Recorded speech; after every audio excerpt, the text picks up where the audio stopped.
Selanjutnya kita akan mempelajari terkait analisis studi kasus untuk memahami konsep UX.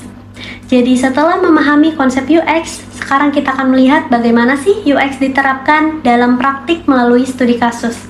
Dengan melihat contoh nyata, kita dapat memahami apa yang membuat sebuah pengalaman pengguna terasa efektif atau justru bermasalah.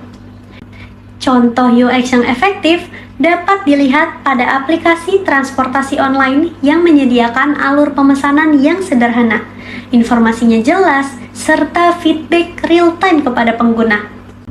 Contohnya, kalau kita pakai aplikasi ojek online, biasanya kita langsung tahu kita harus ngapain, kita tahu posisi driver di mana, kita tahu kita akan nunggu berapa lama, dan tahu kira-kira berapa sih biaya yang kita harus keluarkan sebelum berangkat.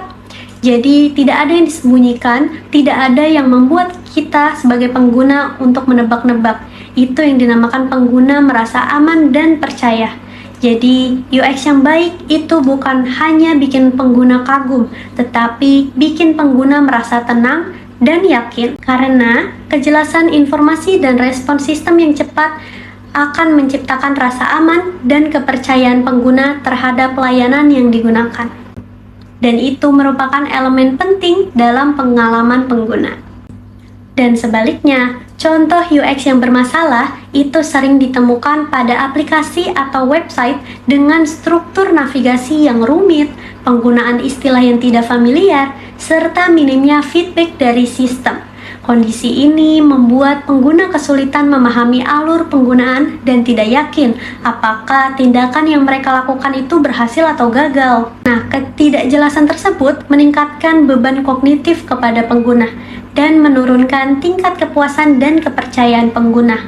Salah satu contoh UX yang bermasalah itu di saat pengguna menggunakan dan pengguna merasakan bingung harus lanjut kemana lagi. Kemudian pengguna biasanya merasa sulit untuk membaca istilah asing dan tidak manusiawi. Kemudian pengguna masih ragu, ini sudah klik tapi nggak tahu sudah berhasil atau enggak.